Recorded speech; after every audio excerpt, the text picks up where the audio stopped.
चारधाम यात्रा में श्रद्धालुओं का सैलाब लगातार उमड़ता जा रहा है। अभी तक कई यात्री बिना रजिस्ट्रेशन के यात्रा में आ रहे हैं। ये जानकारी जो मिली है वो आप तक पहुंचा रहे हैं, जिसमें उत्तरकाशी के बटकोट में इन यात्रियों को रोका गया है। यात्री सड़क किनारे ही अपना डेरा डाले हुए हैं। पुलिस के लिए भी ये सिरदर्द बन रहे हैं। बिना रजिस्ट्रेशन पहुंच रहे इन यात्रियों को रोका जा रहा है। यात्री गंगोत्री और यमुनोत्री जाने की मांग कर रहे हैं, लेकिन बिना पंजीकरण वाले यात्रियों को आगे बढ़ने नहीं दिया जा रहा है। इसके साथ ही कई यात्री अपने स्लॉट के तहत से पहले भी पहुंच चुके हैं और पुलिस ऐसे यात्रियों को भी आगे जाने से रोक रही है ताकि धामों में व्यवस्थाएं ना बिगड़े।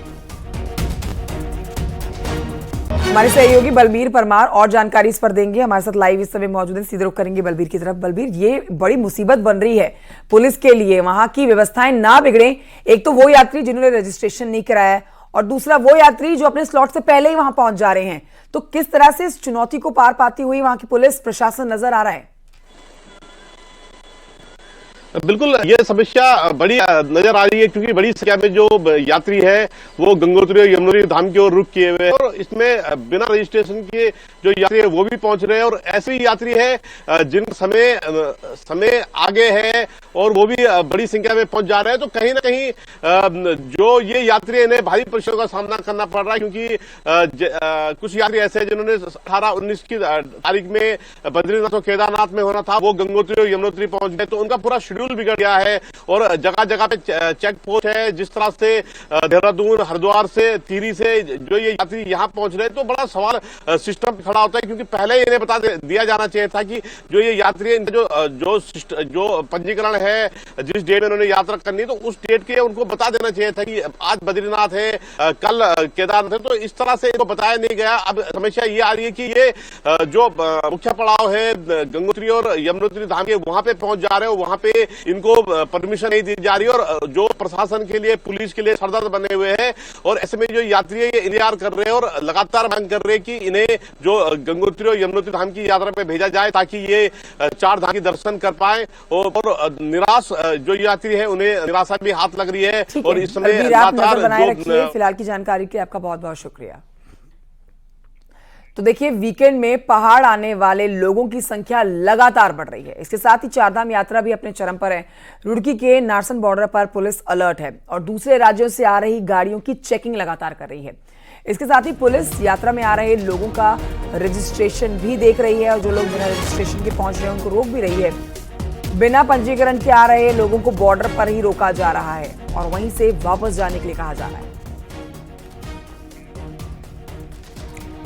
मनोज जुआल हमारे सहयोगी और जानकारी के साथ इस खबर पर लाइव मौजूद है। सीधे रुख करेंगे मनोज की तरफ।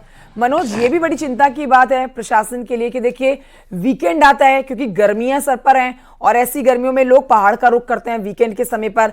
दूसरी तरफ चारधाम यात्रा भी चल रही है, तो कैसे व्यवस्थाएं बनाकर रख रही है वहां पर प्रशासन? जी, मैं आपको बता दूं कि आज वीकेंड भी है और संडे भी है और लगातार जो बाहरी राज्यों के जो यात्री हैं, श्रद्धालु हैं, उत्तराखंड में प्रवेश कर रहे हैं और चारधाम यात्रा भी चल रही है। उसको लेकर पुलिस और प्रशासन जो नारसन बॉर्डर है, यूपी और उत्तराखंड का बॉर्डर पड़ता है, यहाँ पे लगातार चेकिंग व्यवस्था कर रही है। 24 घंटे यहाँ पे चेकिंग व्यवस्था कर रही है। पुलिस फोर्स लगाया गया है ताकि जो बिना रजिस्ट्रेशन के जो वाहन है, जो लोग उत्तराखंड में आ रहे हैं, उनको रोका जाए। जिस तरीके से लगातार चारधाम में भीड़ बढ़ रही है उसको किस तरीके से कंट्रोल किया जाए, इसको लेकर हरिद्वार पुलिस और जो प्रशासन है वो लगातार जो बॉर्डर है, एरिया है, उस पर चेकिंग अभियान चला रहा है यहाँ पे, ताकि जो श्रद्धालु हैं वो बिना रजिस्ट्रेशन के उत्तराखंड में प्रवेश न की जाए। इसमें सबसे बड़ी बात यह है कि अब जो जैसे जैसे छुट्टियां पड़ेगी बच्चों की, तो वैसे वैसे जो श्रद्धालु हैं और जो उत्तराखंड में घूमने वाले टूरिस्ट हैं उनकी संख्या भी बढ़ जाएगी। वो सबसे बड़े एक चुनौती पुलिस के लिए होगी कि किस तरीके से वो कंट्रोल किया जाए और आने वाले जो समय है मई और जून में जिस तरीके से लोगों की भीड़ बढ़ती है उत्तराखंड में, उसको किस तरीके से कंट्रोल किया जाए, ये सबसे बड़ी चुनौती पुलिस के लिए रहेगी। मनोज जुआल, शुक्रिया आपका जानकारी के लिए।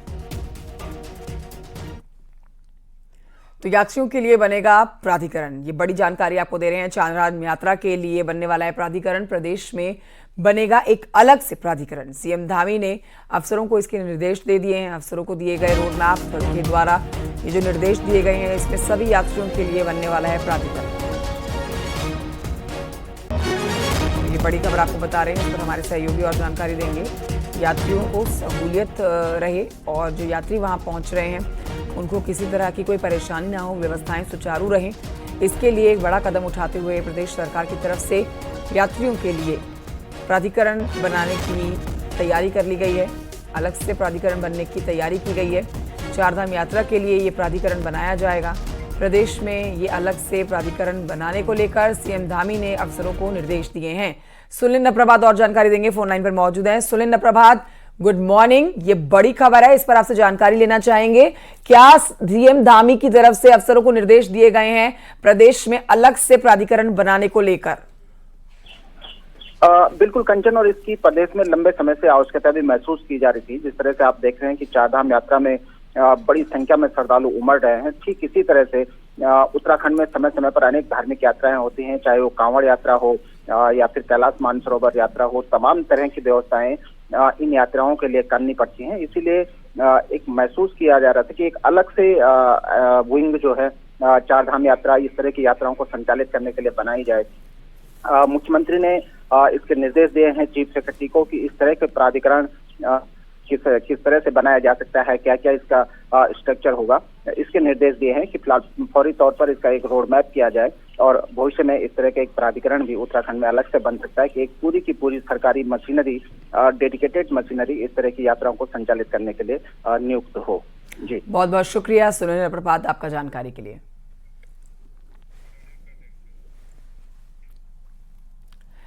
तो पहाड़ों के जंगलों में जो आग लगने का सिलसिला जारी है, उस पर आपको बड़ा अपडेट दे रहे हैं कि ये घटनाएं रुकने का नाम नहीं ले रही है। बारिश नहीं होने की वजह से जंगल लगातार धधक रहे हैं। जंगल की आग से लोगों को काफी परेशानी का सामना करना पड़ रहा है। कुमाऊं के पहाड़ी क्षेत्रों के जंगलों में आग एक बार फिर से बेकाबू होती हुई नजर आ रही है। कुमाऊं में अब तक 817 हेक्टेयर जंगल खाक हो चुके हैं। बागेश्वर से सुष्मिता थापा मेरी सहयोगी और जानकारी देंगे इस पर। सुष्मिता, देखिए सरकार ने कई कदम उठाए हैं, सरकार इसके ऊपर लगातार चिंतन कर रही है और हर बार बैठक में यही एक रोडमैप तैयार होता है कि किस तरह से जंगल की आग पर काबू पाया जाए। लेकिन देखिए तमाम कोशिशें जंगल की आग के सामने फेल होती हुई नजर आ रही हैं। एक बार फिर से जंगल धधक रहे हैं। सुष्मिता जी देखिए, बीच में कुछ दिन बारिश हुई तो उससे कहीं ना कहीं आग कंट्रोल में आ गई, लेकिन उसके बाद जैसे ही गर्मी बढ़ी है फिर से जंगलों की आग बढ़ने लगी है। उसके बाद ही हम देख रहे हैं कि कुमाऊं के लगभग जो पहाड़ी जिले हैं सभी में हर दिन आग की घटनाएं आ रही हैं और कल तक की हम बात करें तो 817 हेक्टेयर जंगल अब तक जल चुके हैं। कहीं ना कहीं जो विभाग है और सरकार है वो आग से निपटने की हर तरह की तैयारी कोशिश कर रहा है, लेकिन जिस तरीके से आग फैल रही है, क्योंकि लगातार गर्मी बढ़ रही है, पिरूल बहुत ज्यादा गिर रहा है, तो जिससे आग जो है बेकाबू होती जा रही है। वही वन विभाग, बहुत शुक्रिया आपका जानकारी के लिए। तो उत्तराखंड में गर्म लू के थपेड़े लोगों को परेशान कर रहे हैं। मैदानी इलाकों में तापमान 41 डिग्री को पार कर गया है, वहीं पहाड़ों में भी पारा 30 के पार है। हालात तो ये हो गए हैं कि मौसम विभाग ने 20 तारीख तक लोगों को दोपहर 1 से 4 बजे के बीच में एहतियात बरतने को कहा है। देखिए रिपोर्ट। उत्तराखंड में पहाड़ से लेकर मैदान तक गर्मी लोगों को परेशान कर रही है। दून का अधिकतम तापमान 41 डिग्री तक जा रहा है। वहीं हरिद्वार उधम सिंह नगर में भी गर्मी लोगों को बेहाल कर रही है। मौसम विभाग के मुताबिक 20 मई तक हीट स्ट्रोक के चलते परेशानी बढ़ेगी। वहीं मुक्तेश्वर जैसे ठंडे इलाकों में हाल ये है कि तापमान 29 डिग्री तक पहुंच गया है। प्रदेश के ज्यादातर हिस्सों में तापमान सामान्य से 5 डिग्री ऊपर चल रहा है। ऐसे में लोगों से दोपहर 1 से 4 बजे के बीच में बहुत जरूरी होने पर ही बाहर निकलने की सलाह दी जा रही है। खासकर देखें जो गढ़वाल क्षेत्र के जो मैदानी इलाका है उसमें थोड़े ज्यादा है टेम्परेचर, और इसी तरह कुमाऊं में भी देखेंगे तो जो यूएस नगर डिस्ट्रिक्ट है तो उसमें भी वो 40-41 के आसपास है, 40-41 के आसपास जो है टेम्परेचर है। और ये जो स्थिति बनी हुई है ये करीब आप ये कह सकते हैं कि जो है 20 तारीख तक ये रहने वाली है, इसमें ज्यादा राहत मिलने वाली नहीं है। गर्मी से राहत के लिए पेय पदार्थों के स्टॉल पर अच्छी खासी भीड़ है, जबकि कई स्कूल जो खुले हुए हैं वहाँ अब छुट्टियों की भी मांग होने लगी है। गर्मी बहुत हो गई है तो फिर हम सोच ही रहे थे छुट्टी जल्दी पड़ जाती तो अच्छा होता, और फिर छुट्टियां भी दे दिया। मंडे को लास्ट डे है, बच्चों की पार्टी है, उसके बाद छुट्टी है। आज लास्ट वर्किंग डे था वैसे, और आज सारा सिलेबस होमवर्क मिल गया, छुट्टियां पड़ गई छुट्टी में। हाँ 2-3 दिन से तो ज्यादा ही हो रही, बच्चों की तो और भी दिक्कत ही हो रही है। तो छुट्टियां जल्दी पड़ जाती तो बच्चों के लिए और अच्छा होता है। पिछले कुछ सालों में उत्तराखंड में भी तापमान में काफी बदलाव दिख रहा है। खास तौर पर मई के महीने में गर्मी का पिछले 6 साल का रिकॉर्ड टूट चुका है और आगे और गर्मी के ही आसार दिख रहे हैं। न्यूज़ 18 के लिए देहरादून से भारती सकलानी की रिपोर्ट।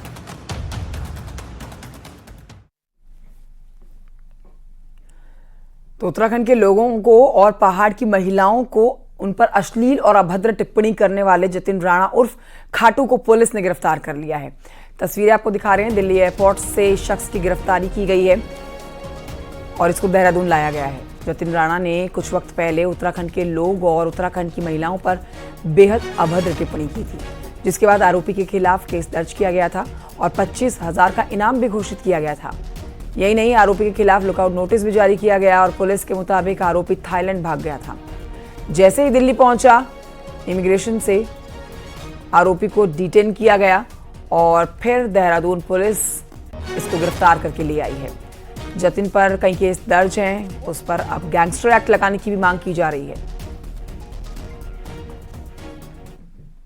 मीडिया में बड़ा ही अभद्र एक वीडियो पोस्ट किया गया था, जिसमें पहाड़ के समुदाय के लोग पहाड़ की महिलाओं के विरुद्ध अश्लील शब्दों का प्रयोग किया गया था, जिस पर तत्काल हमारी साइबर सेल की टीम ने संज्ञान लेते हुए इसमें कोतवाली में मुकदमा दर्ज कराया था। इंदिरा गांधी इंटरनेशनल एयरपोर्ट पर इसको डिटेन कर लिया गया था, जिस पर हमारी टीम को सूचना भेजी गई थी और इसको कल वहाँ से लाकर इसको गिरफ्तार किया गया।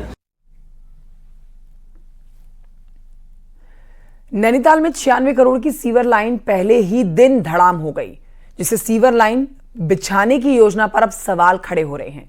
नैनीताल से रूसी गांव तक बिछाई गई ये लाइन जो है ट्रायल में ही फेल हो गई है। ट्रायल के दौरान फेल हुई तस्वीरें आप जो देख रहे हैं, ये दिखाती हैं कि किस तरह का काम हुआ है। सीवर लाइन टूटने के पूरे सीवर लाइन ने सड़क का हिस्सा ही ध्वस्त कर दिया है। आसपास सीवर बहने से बदबू हो गई है।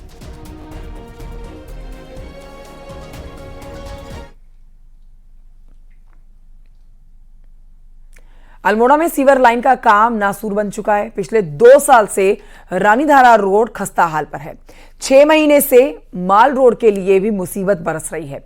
हालात तो ये हो गए हैं कि राह दूर दूर तक नजर नहीं आ रही।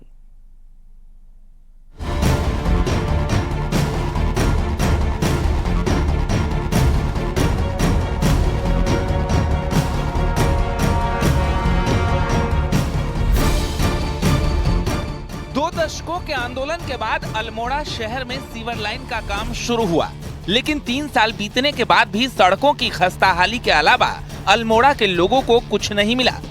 निर्माण कार्य सिर्फ 40% ही पूरा हुआ है, लेकिन जगह जगह सीवर के कारण खुदाई हो रही है। माल रोड पर तो सीवर का काम लोगों पर खासा भारी पड़ने लगा है। कई जगह पर तो काम शुरू तक नहीं हुआ, लिहाजा पूरा कब होगा इसे लेकर सवाल खड़े हो रहे हैं। और कोई कार्य इनके द्वारा नहीं किया जा रहा है। ये हमारी प्रशासन को एक चेतावनी है। क्या कहते हैं, अगर इसमें आज हमारी एक बैठक है, उस बैठक के बाद हम कल को हमारा एक निर्णय होगा मोहल्ले वालों के संग। आज हमारी शाम को भी एक मीटिंग है, उस मीटिंग के बाद हम कल को प्रशासन को यहाँ पर बुला के उनके द्वारा वार्ता की जाएगी। हालात ये है कि स्थानीय जनता रोज रोज आंदोलन करके थक चुकी है। हल्की बारिश होते ही माल रोड और रानीधारा रोड चलने लायक नहीं बचती। गर्मी पड़ने लगे तो धूल के बीच सांस लेना मुश्किल है। अब परमिशन के बाद भी सीवर और रोड के डामरीकरण का काम बंद है, जिससे लोग फिर परेशान हैं। जो है प्लांट नहीं मिलने पाने के कारण बिटुमेन बिछाने का कार्य नहीं हो पाया है। हालांकि हम लोगों ने G1, G2, G3 ये कार्य हमने पूर्ण कर लिया है और हमने एक अन्य ठेकेदार से भी वार्ता करी है। अल्मोड़ा के जाखन देवी में सीवर का काम पहले दिन से ही विवादों में रहा। यह एक शख्स की मौत भी हो चुकी है तो दर्जन भर लोग घायल हैं। लिहाजा नगरपालिका चुनाव से पहले अब इस पर सियासत भी हो रही है। न्यूज़ 18 के लिए अल्मोड़ा से किशन जोशी की रिपोर्ट।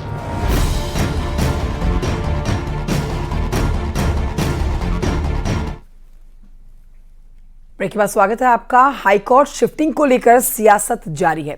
कांग्रेस ने राज्य की अस्थायी राजधानी और हाईकोर्ट के इस हाल को बीजेपी की गलती बताया है, जिसकी सजा आज उत्तराखंड भुगत रहा है। जिसको लेकर बीजेपी कहती है कि अटल जी ने बनाया था, मोदी जी संवारेंगे। देखिए रिपोर्ट।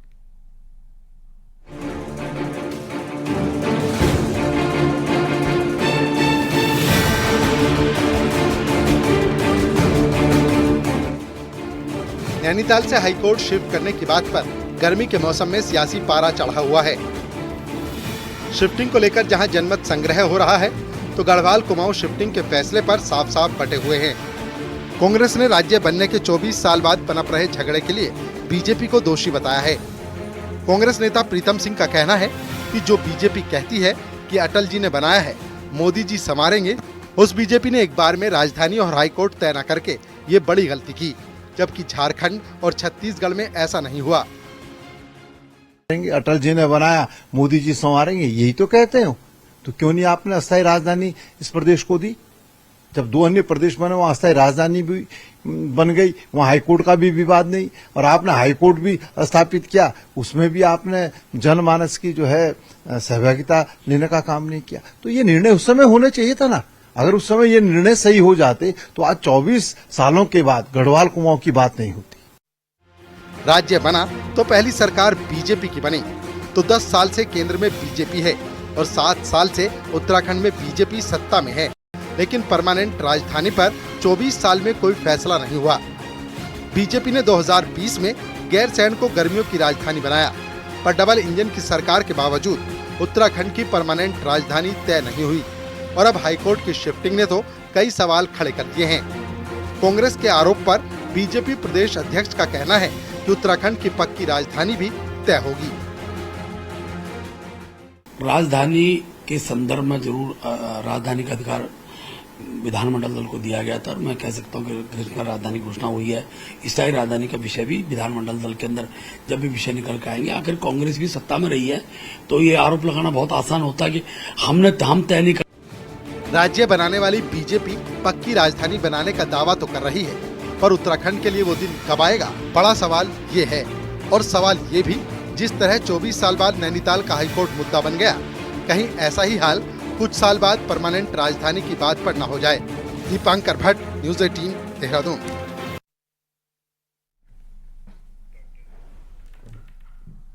देखिए पहाड़ की 10 बड़ी खबरें पहाड़ टॉप 10 में।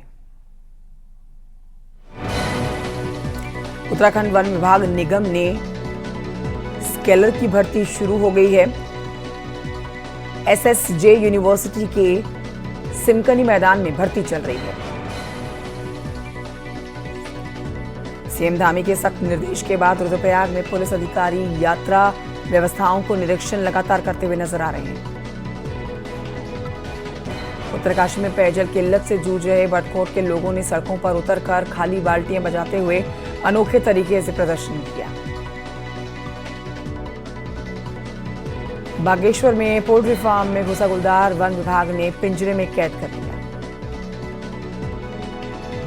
उत्तरकाशी से लापता हुआ PWD इंजीनियर ऋषिकेश में मिल गया है। पुलिस के मुताबिक सरकारी देनदारी के डर से इंजीनियर गए थे। बागेश्वर के बोलबगड़ा स्कूल में छात्रों ने टीचर पर प्रताड़ना का आरोप लगाया है।